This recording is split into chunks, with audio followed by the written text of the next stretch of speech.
Hi guys, magandang araw po sa inyong lahat dyan at welcome back to my channel, Kadugsing.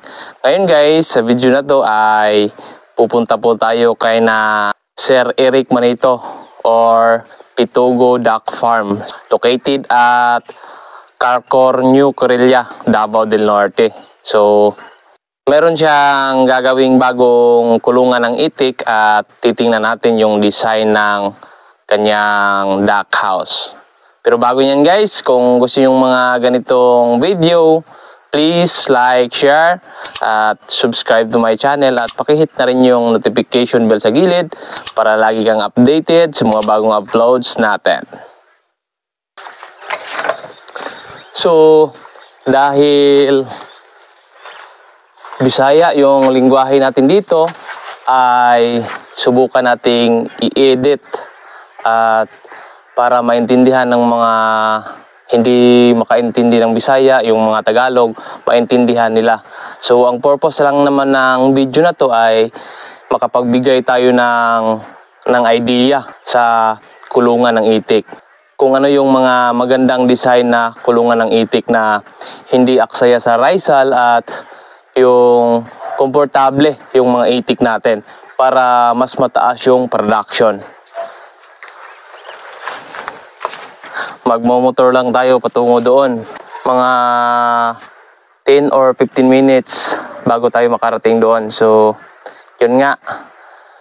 Yung lingwahe natin dito, Bisaya, at para fluent din, makasagot yung ating tatanungin or i-interviewin mamaya. So, hindi tayo magtatagalog.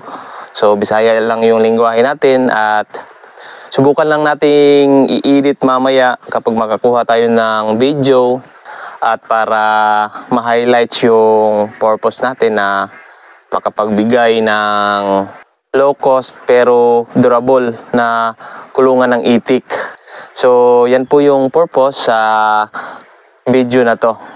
So, ngayon, tara na, let's go.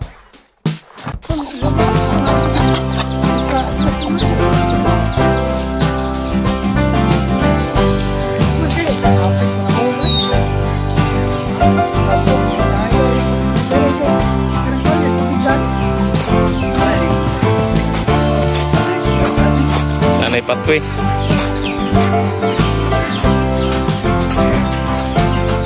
Okay, nanay. Gate.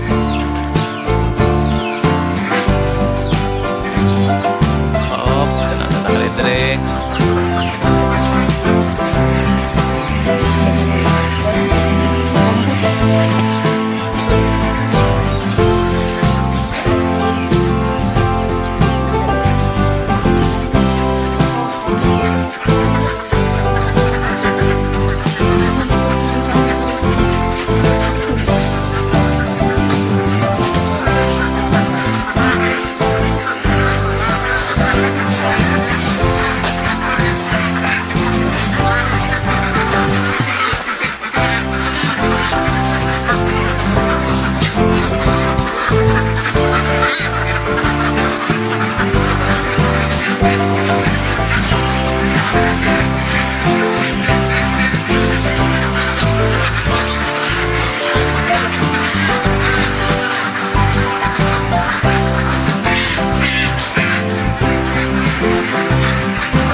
Wow,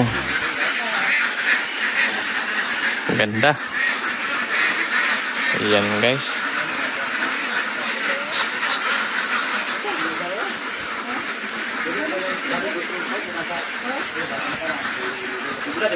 Ito po ay hose na 3/4 at yung sa ilalim ay GI na 1/2 black hose. GI pipes. Wow, merong twine. Pinailalim yung GI pipe sa hose para hindi magkalawang or matagal magkalawang talaga, hindi mabasa ng mga ipot nila. Unsa ni nga size nga hoser? 3/4. 3/4. Kato lang ka. GI man no, GI. Nga dimidya. Dimidya. Dili lang tong baga kay di mo sunod og baga. O atong baga. Okay, ang lalong ba ang pabaga sa kuan? Oh. Ang kanang sa hose gani. Okay, lalo man ang pabagaan. So kanay saktor gud siya.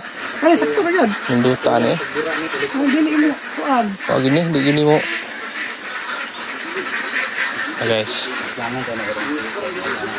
Naka-welding yung dulo dito na side at doon sa kabilang side. Gi-welding.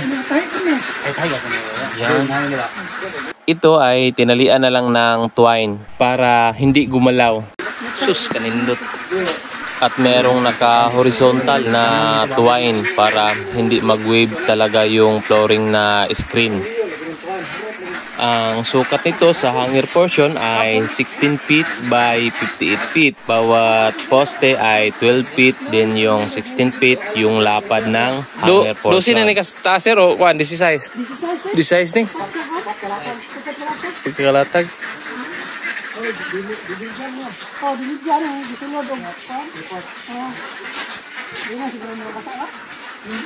Sus. Basta na yung kayong ingana ra day no? J pipes. Kutikot lang. Naman si luban mo rin, nga ako nga kabutang. Ha? Oo, asa? Dito ba? Pero gibutang na naman ang kuan. Butang na ba na isa ka kaning ano? Oh, naman pa nag-ja. Ha? Dili na. Kuha na gini. Dako. Oh, dako na gini hangir ha. Dako lang hangir kay tanaw dito. Dito naman gid sila sir. Pero lahi gid siguro ang kuan sir. Ang Pinas kay manaog gyud. Manaog gyud sila. Pareha sa kanang kuan ba patiros kay. Patiros, mag-standby dito. Oh. Pero ang may na lang kay manaog. Ang na-observe ni Sir sa kanyang mga itik na pateros ay mas laging nagpepermi sa hanger i-compare sa itik Pinas. Siguro no kay murag hilig yun sila tubig ano na lang adol lang tubig dito ta magtambay ang pateros. Pero ang kuan ang Pinas manaog yun sila pero dili pareha sa kuan nga dito lang mukaon raw nakadayon. Taas silang time gyud sa hanger. Pero kaning kuan naog sila. One pit?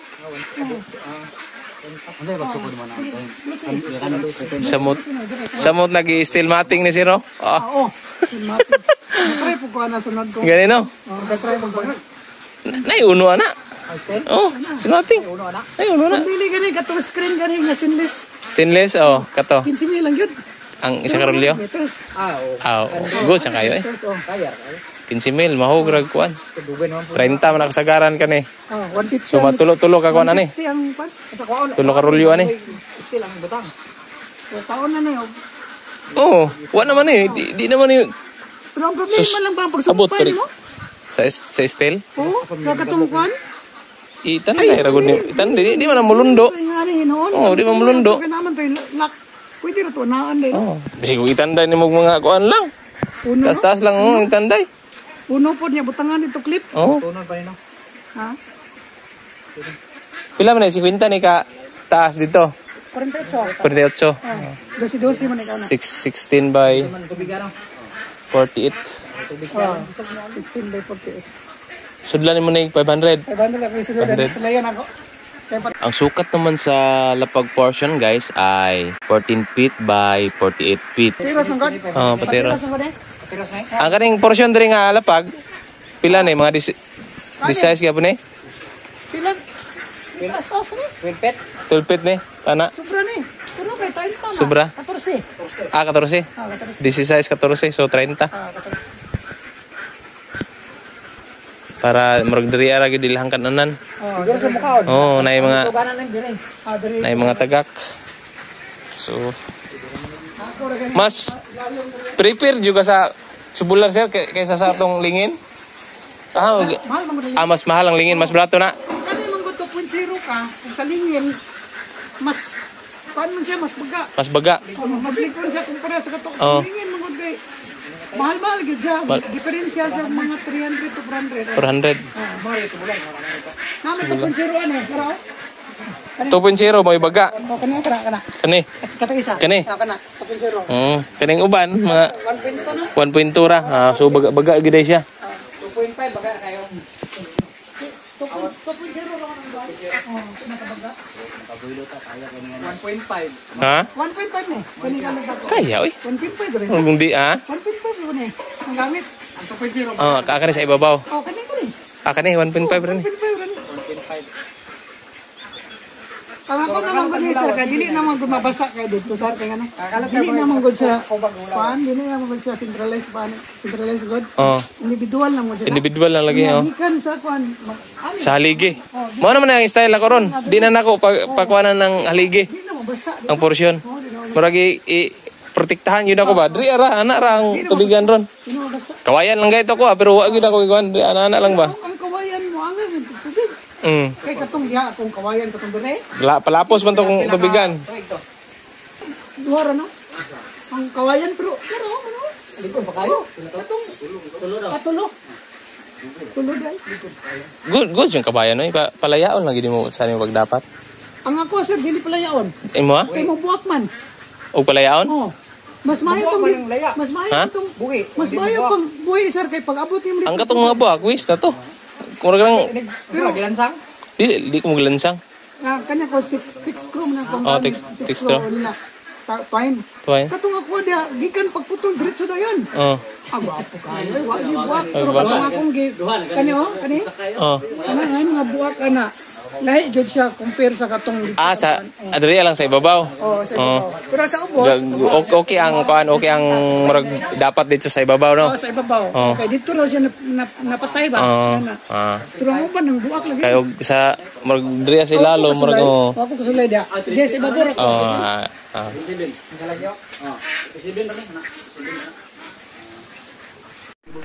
Still mating wala na palaras sa kaglakaw diri ba.